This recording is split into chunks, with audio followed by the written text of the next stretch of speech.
Good afternoon, everyone, and welcome to another RISB webinar. I'm Sudha Niles. I'm part of the senior leadership team at RISB, overseeing products and data systems, and I'll be your host for this webinar today. Before we proceed any further, I'd like to acknowledge the traditional custodians of the land where we meet today. And for me in Perth today, that's the Whadjuk Noongar people. I would like to pay my respects to their elders past and present.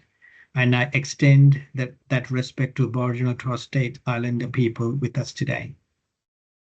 Today's webinar explores a topic at the intersection of innovation and risk management, where emerging technologies have the potential to transform how we think about, deliver, and assure railway safety. As digital systems become more embedded in rail operations, traditional approaches to safety and assurance are being challenged. Technologies like Internet of Things and blockchain are no longer buzzwords, just buzzwords.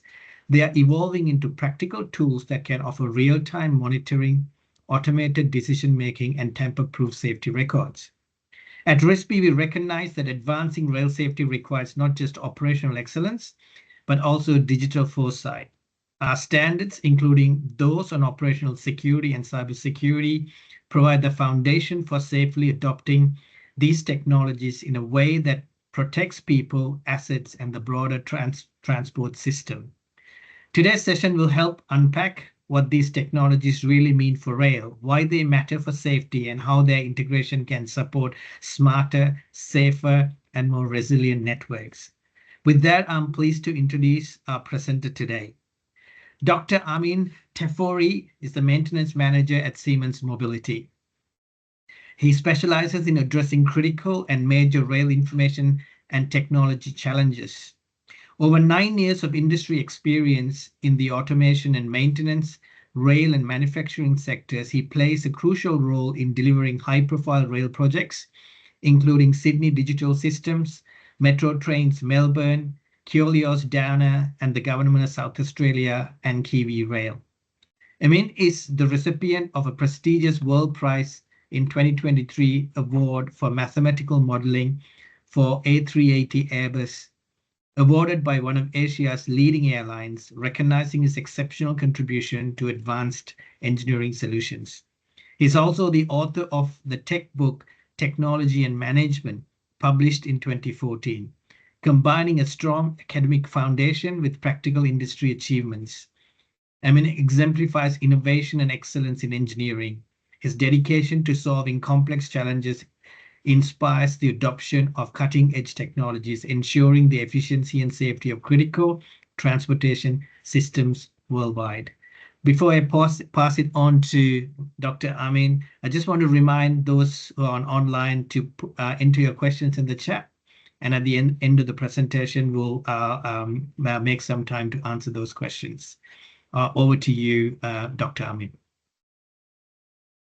Hello, everyone. Thank you very much for joining this session. I can assure you, everyone, it's going to be a very good session in terms of all the technology discussion, and I'm bringing a novelty to this discussion, and I think you guys can all enjoy. Let's get it started. First, I'm going to share my screen.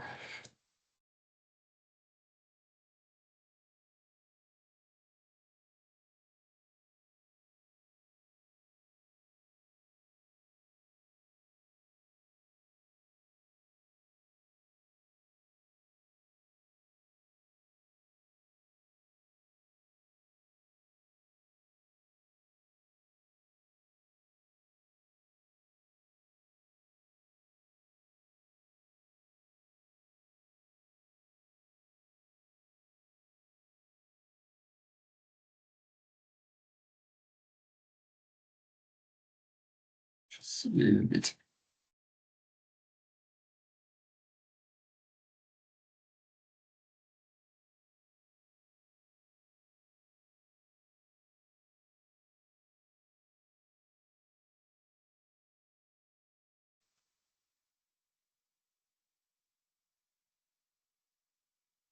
Very good.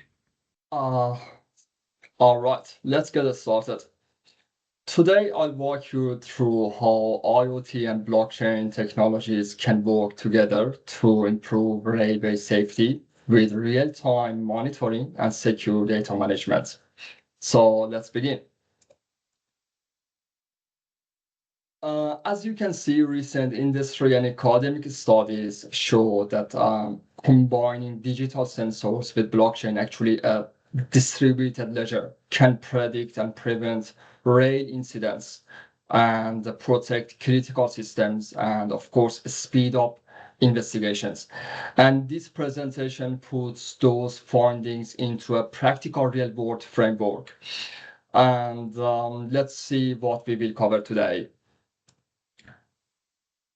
We will cover 7 main points. First, the safety problem that we are facing today in railways, and then what IoT really means in rail, and then the value of blockchain in this study, and the way of smart contracts manage the railway automation.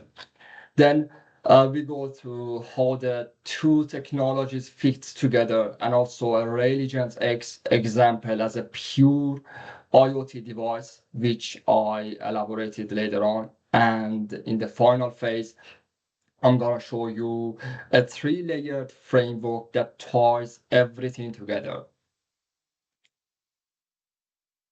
All right, why railway safety needs a digital rethink? First, significant accidents from 33 countries global sample. There are almost 2,100 incidents, events with fatalities, serious injury, or major damage rose for a 3rd year in a row. After a decade of improvement, we are creeping back up. Second, fatalities up 4%. Actually, the total isn't huge in absolute terms, but the severity is rising even faster than frequency. So when an incident happens, it hurts more people. Therefore, we need a quicker detection and response. Third, level crossing accidents down 7% overall, but up 15% involving people in level crossing. Technology, barrier signaling has reduced vehicle collisions, but pedestrian are up 15%. So infrastructure help cars, but people still slip through. We need smarter and real-time detection. Across these statistics, we see the same 3 underlying issues. First, communication failures. Signals not reaching the right person in time. Second, infrastructure defects, tracks or interlockings that degrade between inspections. The third one, which I'm sure you guys are familiar with, human factor errors, workload and miscommunication on busy days, causing all dramas. These root causes point straight to the strengths of the proposed framework. IoT sensors give continuous condition data instead of periodic checks. Blockchain logs those readings into a tamper-proof ledger everyone trusts. And the third one, smart contracts turn critical threshold into automatic alerts. Now, we need to know what are the challenges that we are facing at the moment. It lays out the 4 big issues that rail operators are running into and how decentralized IoT and blockchain actually make those issues fixed. First, single points of failure in centralized control system. Right now, lots of rail systems depends on one computer or a server room. If it goes down, trains default to restrictive mode or stop altogether. We actually saw it happen in Chicago last year. One server glitch, trains stuck for hours. If we distribute the decision making to the edge, if one box dies, the other boxes still validate and run the timetable. Second, latency in data aggregation. Today, trackside sensors send data to a back office first. By the time an alarm pops up, the train has already rolled past the broken section. That's exactly what happened in the Greek Tempe crash in February 23. No real-time remote control, conflicting train paths weren't caught, 57 lives lost. IoT plus blockchain flips that. Raw sensor data becomes an on-site alert within milliseconds, and the event store is immediately logged, so the dispatcher or algorithm can react in the moment. Third, data tampering and cyber threats. This is a very, very hot topic, and recent regulators are really dealing with these cyber attacks. So consider the hackers, or I'm not sure, maybe even an unhappy employee can hide or change logs on a normal server. We had this issue. Denmark's Rail app was taken out this way in 2022 with the ledger data stamped in ink, not pencil. Once it's written, nobody can quietly erase it. If someone tries to sneak in bad commands, the network spots it and blocks it, and we instantly know which user introduced the bad data. And fourth, regulatory push for real-time proof. Regulators now want proof. All the regulators want proof, live proof, that everything is safe. Today, we hand them big audit binders weeks later because every event is time-stamped in that shared ledger. Inspectors can pick in anytime, see real-time safety stats, and go home early. Audits that took weeks shrink to hours. Therefore, a decentralized IoT and blockchain can turn trust from something you hope for into something you can mathematically verify. All right, now it's the time to explain what IoT really means. I personally say tiny, inexpensive computers with the sensors are fixed to tracks, trains, and wayside gear. Each of these devices can sense and think a little and talk to the next device or to the cloud or any data storage. Something interesting. Over 35 million railway-grade sensors were shipped globally in 2024 alone. It's 20% jump year on year. It's a huge rise, So now we need to know the real value of rail IoT. It splits to three main benefits: safety and compliance. First, every leader sensor ping is stamped with the time and locked into a digital tray. Imagine a black box flight recorder, but for rails and in real time. When something looks off, the control system can act on the fresh data instantly. And later, the regulator can pull the same record straight from blockchain as a proof and play with the rules. Second, predictive and preventative. Those sensors don't just wait for things to break. They are constantly checking the health of the tracks, wheels, motors, everything. Instead of sending a train to the workshop every 6 months, whether it needs it or not, we service it only when data says. That catches faults early, hot surprise breakdowns, and keeps timetables on the track. Third one, scalable and flexible integration. Finally, we plug all of this together with open languages like MQTT and OPC UA. It's like the gateway boxes speak everyone's dialect. So you can bolt on new sensors or even whole subsystems from different vendors without weeks of custom codecs. As your fleet grows, you just add more building blocks. That's all. So it's really beneficial. Let's put some real-world sensors into our puzzle. All right. First, vibration and strain gauges. They sit on the trails and sleepers listening for tiny shifts. When they hear a change in tone, we know a hairline crack is forming long before the eye can see it.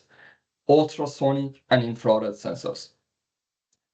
These ping energy through the rail itself, like a medical ultrasound. A strange echo means a deeper crack. So maintenance can be booked before it becomes a break. The next one is inertial sensors plus GNSS. They ride on board to measure wobble and pitch. If a carriage suddenly rocks more than last week, the system flags that a sleeper or track drone as it needs attention. Cameras and LiDAR.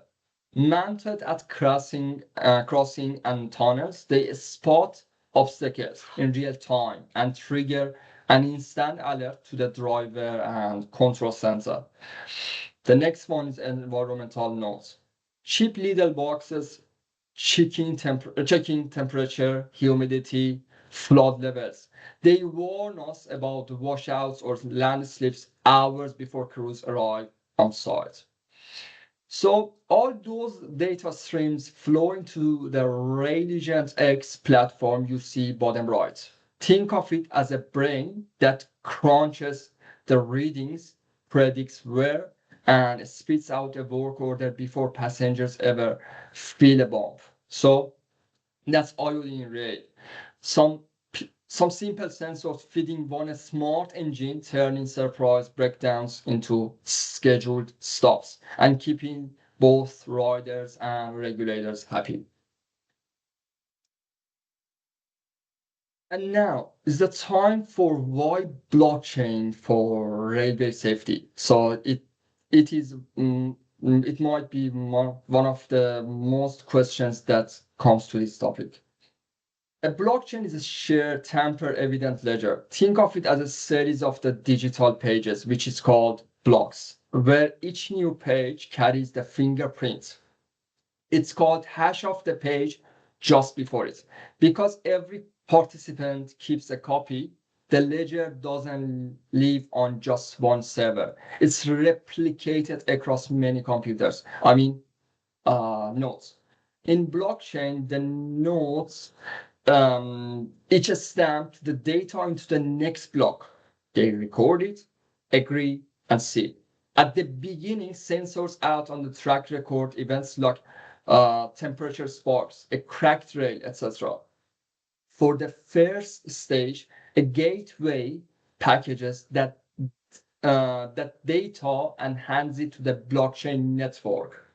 The data stores in the blockchain and nodes recorded, agree, and seal. Now it's the time for smart contracts. Think auto-executing rule. Checks, does it reading cross a safety limit? If yes, it fires off actions. Slow the train, ping the control room, and leaves a perfect audit trail for investigators. So you can compare the action here in the left side and what's in total is happening. Now, railway pain points. First, accident logs can be altered after the event. The traditional limitation is a central database lets an admin quietly tweak the record, almost impossible to trace. What blockchain adds, every entry is cryptographically linked to the one before it. Change a single byte and the chain snaps, so tampering shows up instantly. The safety action for it, you get a tamper-proof incident history, which investigators, insurers, and courts can trust. The second, single point of failure in control systems. The limitation, one data center goes down and we may lose the vital logs or even live commands. The role of blockchain. The ledger is copied across many nodes, operator, maintainer, regulator, so no single outage wipes out.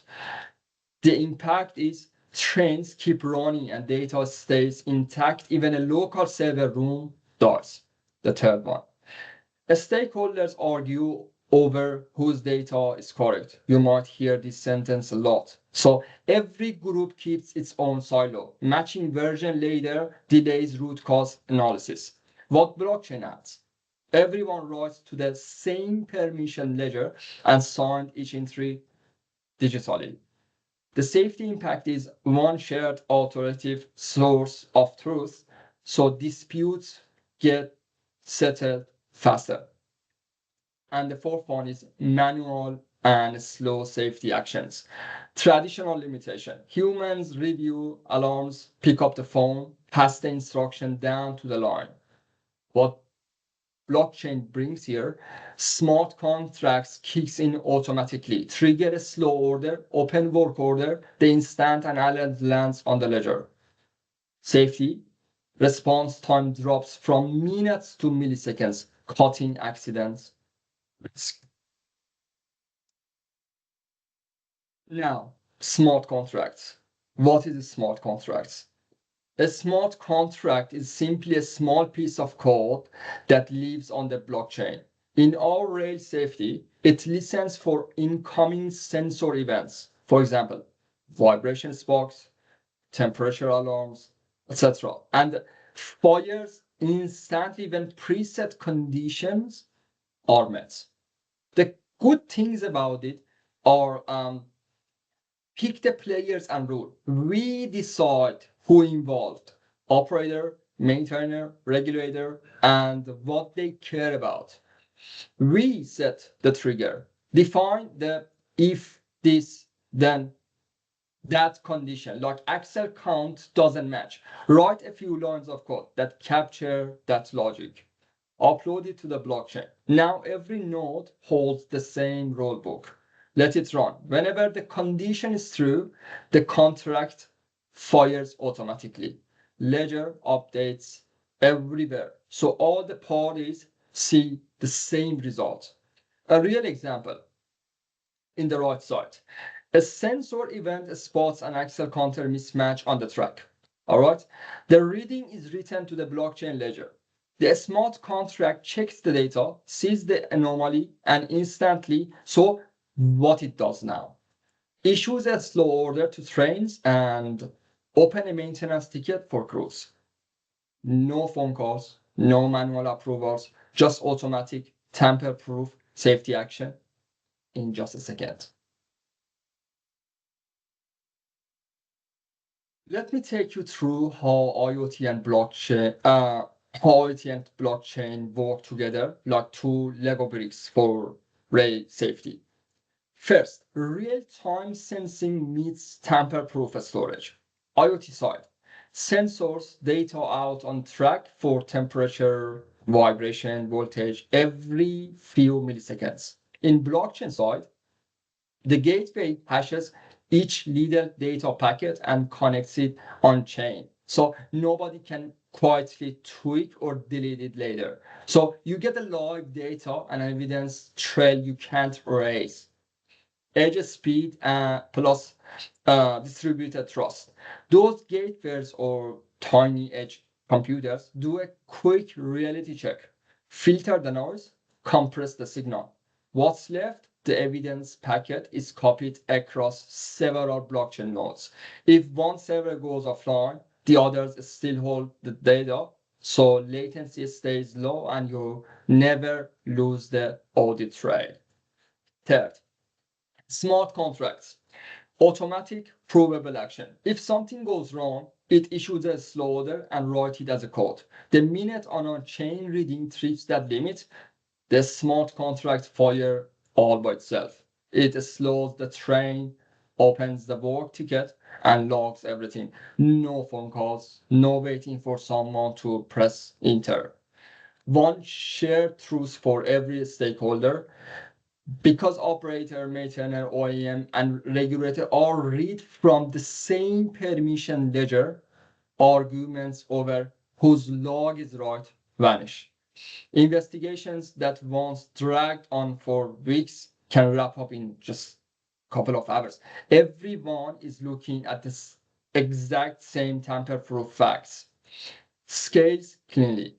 On the front end, MQTT and OPC UA gateways can drink from thousands of sensor hoses. On the back end, modern permissioned blockchain like Hyperledger Fabric handle, which I explain later on, tens of thousands of transactions per second. So as you add more trains, more tracks, more gadgets, the trust layer keeps its own. To summarize it, like to wrap it up the content for you, IoT gives us the real-time eyes and ears. Blockchain gives us the iron, memory, and automatic responses. Together, they turn raw rail data into instant, trusted, and auditable safety actions at any scale you throw at them. All right, now I'm gonna talk about Railigent. I'm bringing a Railigent topic as a pure IoT device to this part of discussion. And I'm going to explain what Railigent X is and what it does. And I'm going to take you through a use case of it. All right. What is Railigent X? Railigent X is a Siemens Mobility end-to-end rail-specific IoT platform designed for monitor, analyze, and optimize the performance of rail infrastructure and rolling stock. It connects sensors, gateways, and data storage. In this discussion, I'm proposing the method here, blockchain, into one smart ecosystem that turns raw rail data into real-time insights and predictive maintenance actions. What it can monitor? It can monitor rolling stock, axle counters, point machines, very common, track circuits, pantographs, signaling, and one of the vital asset interlocking system. I'm gonna play a video for your reference to understand how does it work and how you can get a better idea of Railigent X platform.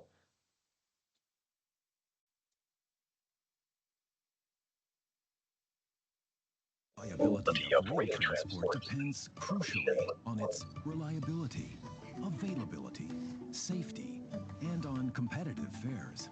But what can rail operators and rail authorities do to make trains even more attractive and optimize the value generated from their assets? The key is to combine the real and the digital worlds. The Railigent application suite is doing just that. Railigent aggregates all relevant data on the status of a rail system in an open application suite, processes it intelligently, and provides information and recommendations for predictive maintenance and confident decision-making. The Connectivity Toolbox transmits real-time infrastructure and vehicle system data from the train to the landside, where Railigent creates a complete overview of all events within the vehicle fleet and on the track from these data, plus additional data imported from third-party applications. Faulty infrastructure components can also be detected. For example, defected balizes or axle counters and problems with GSM radio coverage. The Railigent application Fleet Monitoring provides precise information about the health status of components on the train. This enables condition-based predictive maintenance. By collecting and analyzing drive motor data, for instance, the failure of a door can be predicted several weeks in advance. This means that the defect can be rectified during the next scheduled stop at the digital depot, before the door actually fails. The application Train State Live provides the train driver and the operations control with all relevant data available every 30 seconds. In this way, it becomes possible to decide on the fly whether a signaled fault is relevant to operations and how to proceed. The intelligent use of smart data helps to make rail systems more competitive through 10 to 15% lower maintenance and energy costs, up to 30% less depot stops, and up to 50% less unplanned downtime, for availability rates of up to 100%. That's how Railigent helps you make the most of your fleet and pave the way for sustainable, future-proof mobility. Siemens Mobility, moving digital, moving beyond. All right. Railigent X plugs into the Siemens bigger digital playground called Accelerator. And that means it has to live by 5 house rules. As a service, it's available as a software as a service on a modular base. So you don't buy the servers, you subscribe and get updates like Netflix. It's flexible. It can run into the cloud, on the edge, or wherever you need it. All major application and reports are based on API. It's interoperable. Railigent X is designed to support customers' end-to-end process and fit into the overall IT/OT landscape, complementing other Siemens mobility and external portal offerings. It means it talks to other systems, not just Siemens gear. It's open. Railigent X opens to standards. For example, International Union of Railways standard 50405. Everything goes through a standard API, so you can build on top of it. It's cyber secure. Security is baked in, not bolted in. Now, let's talk about the value of the Railigent X brings to the digitalization, especially how it handles massive volume of rail data. It starts with data in. Trains generate between 1 to 4 billion sensor readings per year. Signaling systems send billions of status updates, and track or bridge inspection can produce up to a terabyte of data in one run. First, we capture and transmit. Edge gateways collect this huge volume of data and send it to the Railigent X in real time. Next, we process. That platform cleans timelines and standardizes the data, organizing it into one clean, structured format on secure servers. Then we move to evaluation and insight generation. Here is the intelligent kicks in Railigent X use built-in rail expertise along with AI models to detect the meaningful patterns such as bearing wear, signal drifts, or voltage anomalies. Finally, we visualize and take action. Managers see high-level KPIs through dashboards. Dispatchers can monitor live asset health and plan service accordingly, and maintenance crews automatically receive work orders sent directly into CMMS or ERP system that they already use. All right, let me start with an overview of the framework that I'm proposing. Think of it as 3 simple layers talking to each other. First, physical and network layer. On the left, we drop a little Railigent X data capture unit. It's a device, or I call it DCU, either on the server cabinet or trackside. That DCU listens to every IoT sensor, temperature, vibration, voltage, you name it, and pushes the readings out over LTE, 5G, Wi-Fi, whatever is handy. In the second layer, which is in the center, the leaf feed lands on a permission blockchain. Each packet gets hashed and time-stamped, so no one can quietly rewrite the past. If the payload is chunky, say a high-resolution video frame, we park the file itself in IPFS, a peer-to-peer data lake, and keep only the hash on chain. That gives us both integrity and cheap storage. Application layer. Apps, dashboards, and AI models hit the chain through an API, pull the latest events, and pop out insights.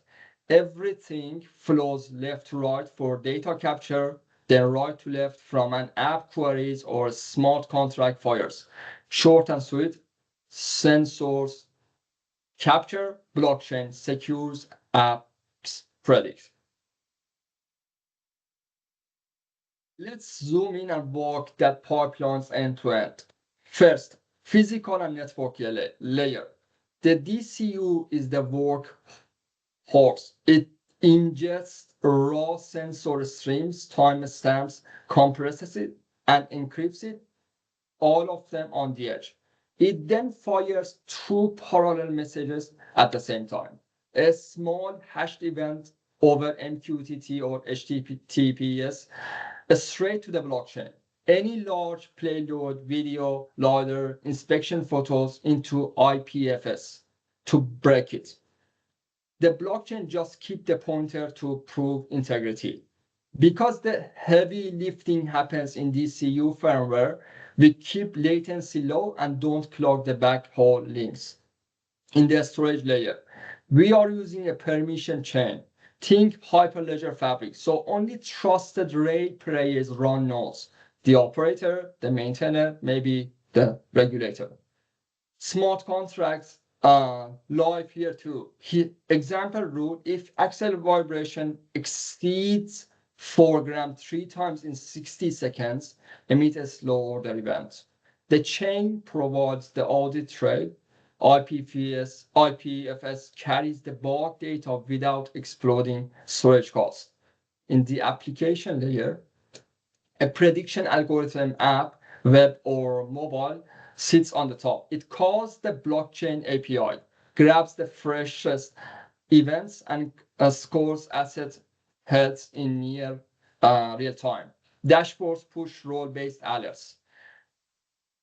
Ops center gets a live vibration heat map. Maintenance sees auto-generated work orders. Regulators can log in and verify the evidence without asking for spreadsheets. Because everything in REST or gRPC mode, you can also bolt on external BI tools with a zero recording. Why it matters? Because it's a tamper-proof history for investigations. Edge speed. So we react in the seconds, not in minutes. Open APIs. So new apps or vendors slot straight in. So that's the full journey. Capture, hash and store, predict, and act. With each layer doing what it does best for never locking you into a single vendor or data silo. All right, let me close with a quick concrete walkthrough of how the whole 3-layer works in action when something real goes wrong on the track. First, physical and network layer. For example, an axle counter notices that a train is still in a block even though no track clear signal followed. I mean, the classic unexpected occupancy. That raw alarm hits the Railigent X data capture unit sitting in the wayside cabinet. The DCU tags the record with time, GPS location, and section ID, then encrypts it. In a milliseconds, it shoots a tiny MQTT or HTTPS packet to the next layer. In a storage layer, the packet lands on our permission blockchain as a hashed time-stamped event, so nobody can edit it later. A smart contract that's already watching axle counter feeds, sees the flags and say, yep, that's a genius occupancy fault. I have developed the code in JavaScript as an example for this fault to see how it triggers. It's here. And finally, in the application layer, instantly 3 things happen. The control room dashboard turns that track section red and issues an automatic slow order for approaching trains. A work order pops into the maintenance system, inspect axle counter in section, for example, 10B. Because the event is on chain, a read-only copy is already visible, the regulator portal, no follow-up emails needed for traceability. End-to-end, the system takes a sensor blip, locks it into an immutable record, launches it a safety action and maintenance time, and give the regulators a perfect audit trail, all in seconds. That's the framework in action. All right, now I'll hand it over to you all for all the questions.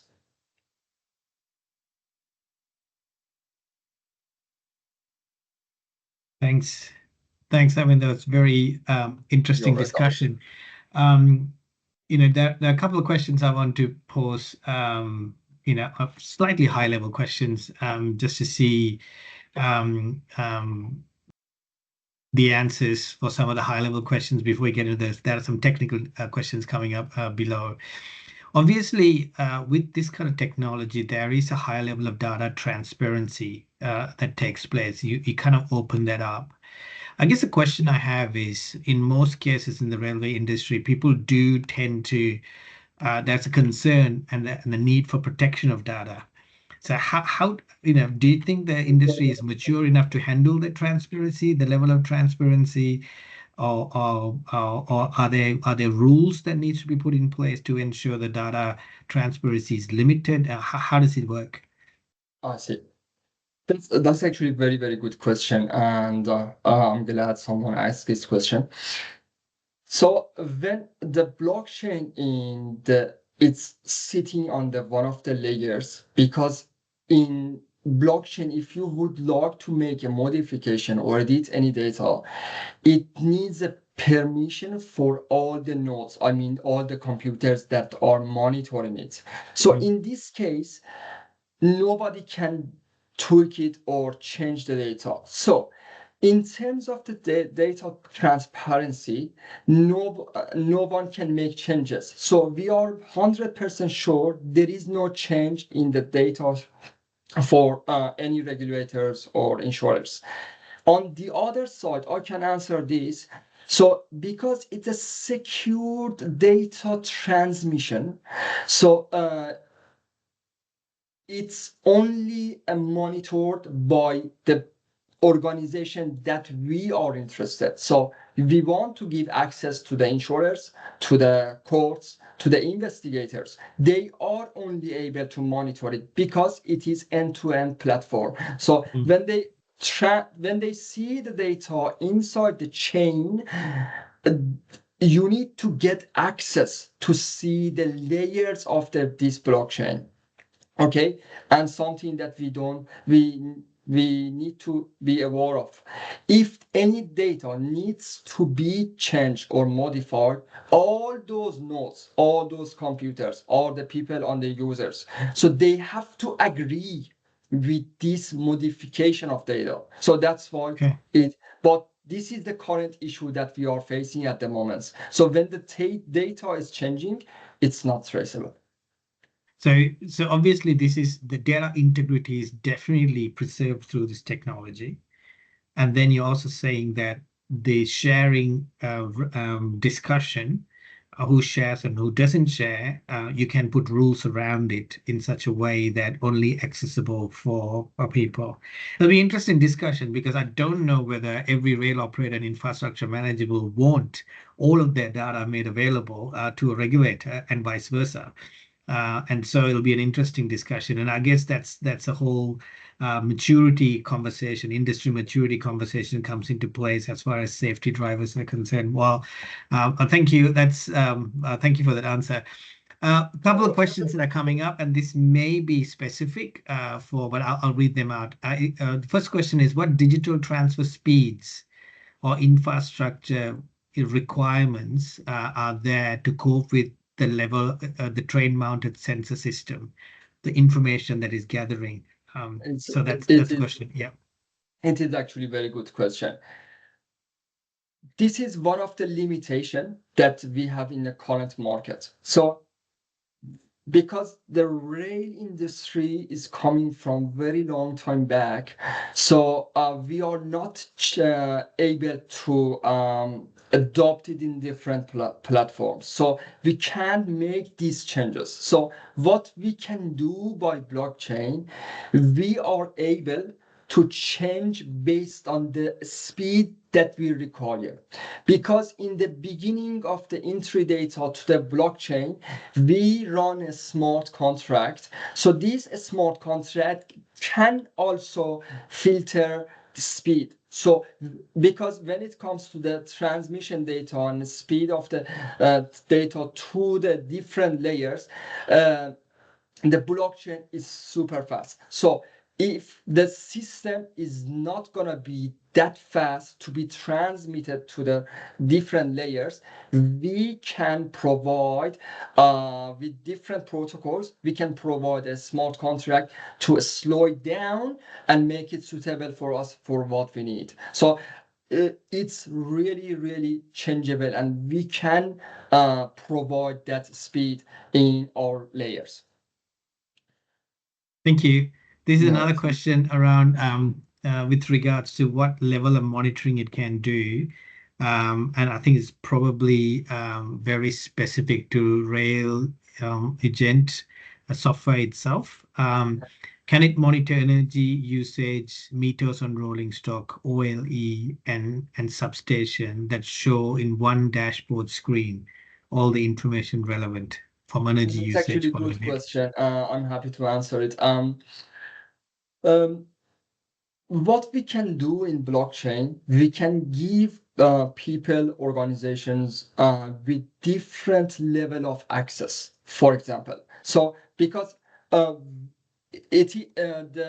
the platform that it's the application that we have, the web servers that we have, it can be customized. So based on what customer is required, we can provide this solution. So in this case, for example, if we have a different level of maintainers in the application, in the web-based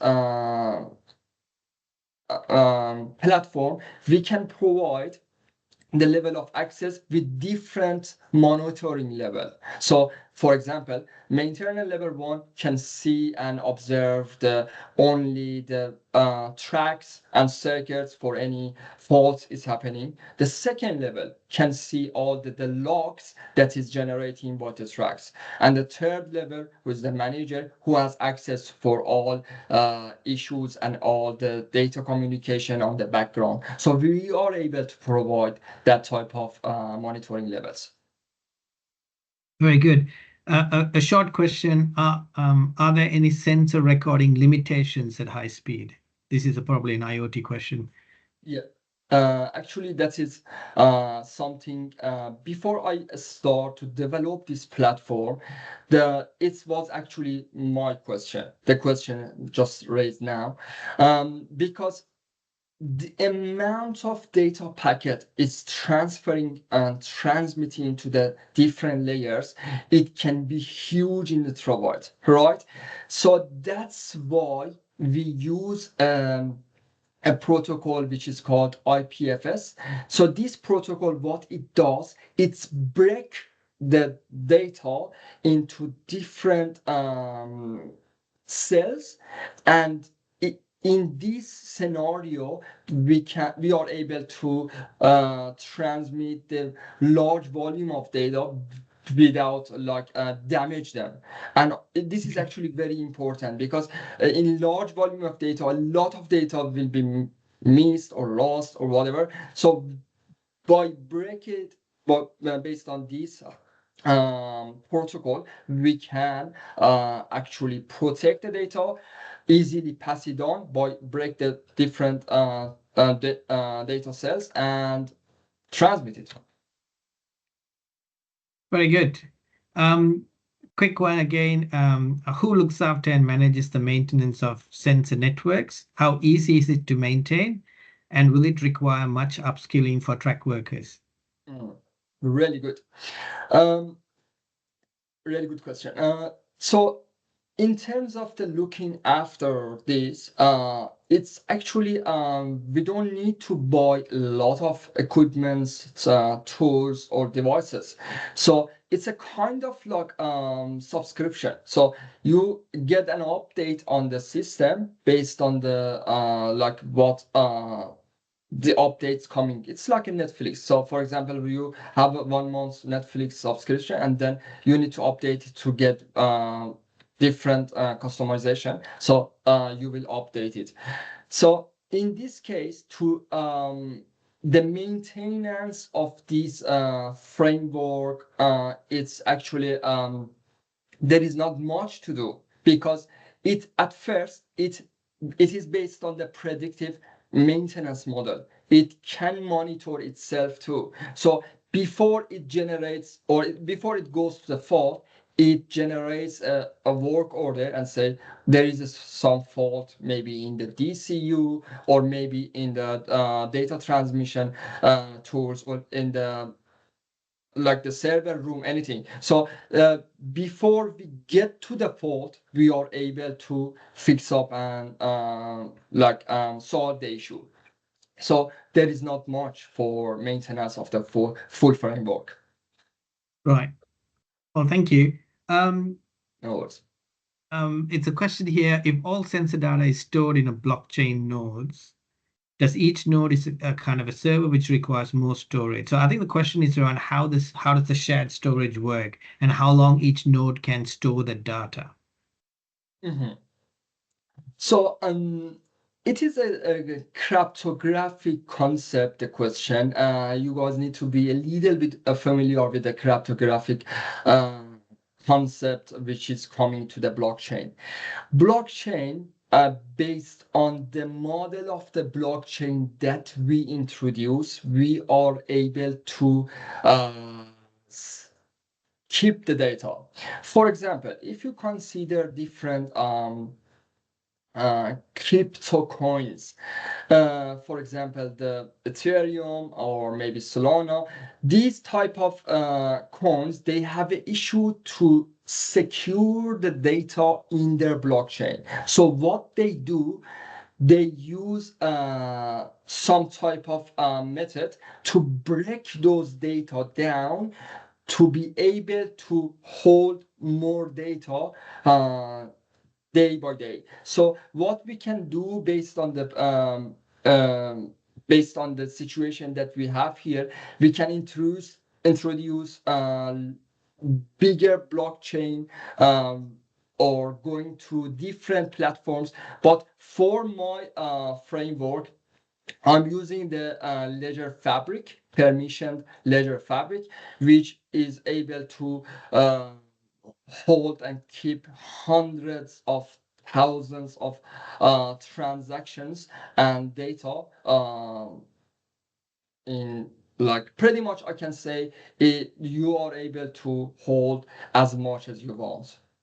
It depends on the blockchain that you introduce to the system.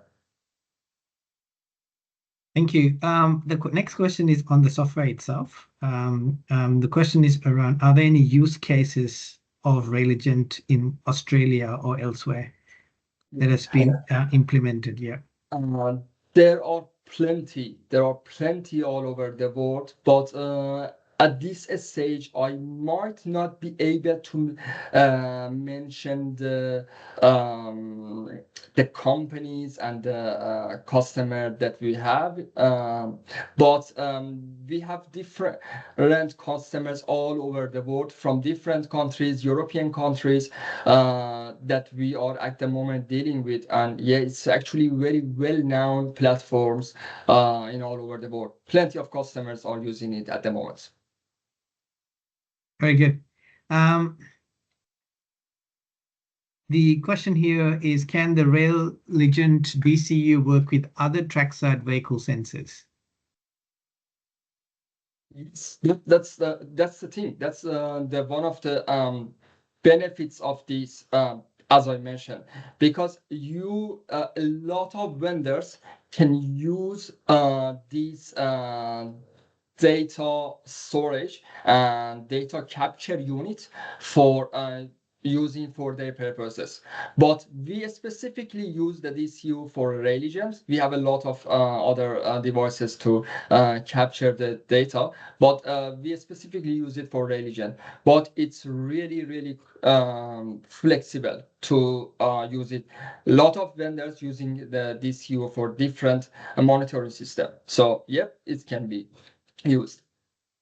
One of the questions you obviously will hear it a lot more in Australia around the safety integrity levels, SIL ratings. And I guess the question here is, does the system have any assigned SIL ratings? The second part is, how resilient is it for cyber attacks and security with regards to it? That is really good. So it is standardized with Railway Union, as I mentioned, 40405 standard is for the level of